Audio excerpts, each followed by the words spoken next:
अरे रानी, ओ रानी, सो रही हो क्या अभी तक? रानी की जेठानी जोर जोर से चिल्ला रही थी घर के आंगन में खड़े होकर। रानी यानी मैं भागती हुई अपने कमरे से निकली और बोली, दीदी आ गई हूँ मैं।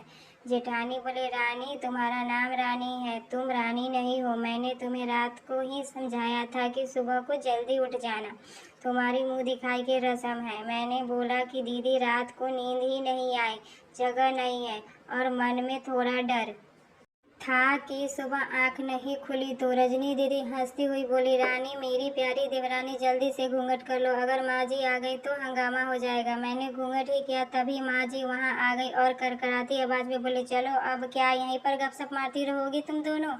हमने चलना शुरू किया था, तभी माँ जी ने रजनी दीदी के कंधे पर हाथ रखा और बोली, पता है ना कहाँ से जाना है और कैसे जाना है? माँ जी ने बोला कि जब भी कोई बड़ा तुम्हारे सामने खड़ा हो तो हमेशा घूंघट में न रहना और कम से कम अपने बड़ों के सामने आना, और बिना घूंघट के तो कभी नहीं। रजनी दीदी कुछ बोली ही नहीं, बस अपना सर हिलाकर हाँ बोल दिया। मैंने भी बस अपना सर हिलाकर। माँ जी के जाने के बाद मैंने पूछा, रजनी दीदी आप तो स्कॉलर और इन सब चीज़ों में कैसे निभाते हो? रजनी दीदी मुस्कुराते बोली कि मैं तो थाड़े जेठ जी से बहुत प्यार करती हूँ, इसलिए अभी तक चुपचाप सब चीज़ें निभा रही हूँ। मैं कुछ नहीं बोली और चुपचाप रजनी दीदी के साथ घर के बाहर वाले कमरे में जाकर बैठ गई। वहाँ पर एक पड़ोस की आंटी जी बैठी थी। वो बोली कि यह कैसी बहू आई है, ससुर जी के सामने खड़े है और यहाँ बैठी है, मुझे कुछ समझ में नहीं आया। मतलब रजनी दीदी बोली, आंटी जी अभी ये नई बहू है, यहाँ रीति रिवाज सीखने के लिए थोड़ा समय लगेगा। रजनी दीदी मुझे वहाँ से उठाकर मेरे कमरे में छोड़ेगी। 6 महीने यूं ही छोटी छोटी चीज़ों में बीत गई। फिर एक दिन मैं राहुल के साथ साड़ी लेने गई। राहुल का फ़ोन आया और मैं वो दुकान से बाहर बात करने चला गया। साड़ी की दुकान पर मैं बेधड़क होकर साड़ी देख रही थी, तभी साथ में बैठे हुए अंकल जी खांसे।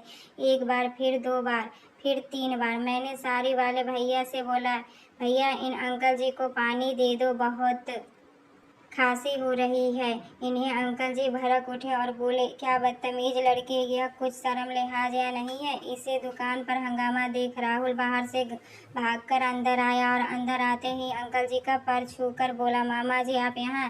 मैं घबरा के दुकान से बाहर निकल आई और एक लंबा घूंघट करके गाड़ी में बैठ गई।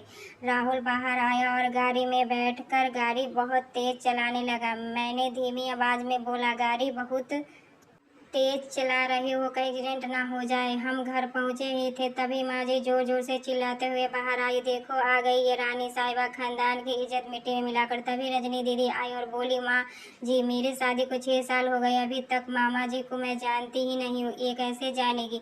माँ जी जोर से चिल्लाते, देखो कैसे चपर चपर जवान चल रही है इस रजनी की। कभी राहुल सबकी बात काटते हुए बोले कि माँ ये दोनों सही बोल रही है, अगर ये हमेशा घूंघट करके रहती है तो मामा जी को कैसे पहचानेगी? और माँ आज मामा जी के फ़ोन पर तो तुमने पूरे घर की शांति को भंग कर दिया। ये तो समाज ही है जिससे सीता मैया पर भी उंगली उठाई थी। पिताजी और जेठ जी भी अपना पक्ष राहुल के साथ ही रखा। माँ जी थोड़ी देर सोचने के बाद वापस रजनी दीदी और मेरे पास आई और बोली, तुम दोनों को अपना मर्यादा पता है, मुझे उम्मीद है कि तुम कभी भी मेरा सिर शर्म से नीचे नहीं झुकने दोगी। हम एक ही परिवार के सदस्य हैं, हमें हमेशा साथ रहना, अच्छा वक्त और या बुरा वक्त, हर सदस्य को अपनी मर्यादा पता है। माँ जी ने मुझे और रजनी दीदी को गले लगा लिया।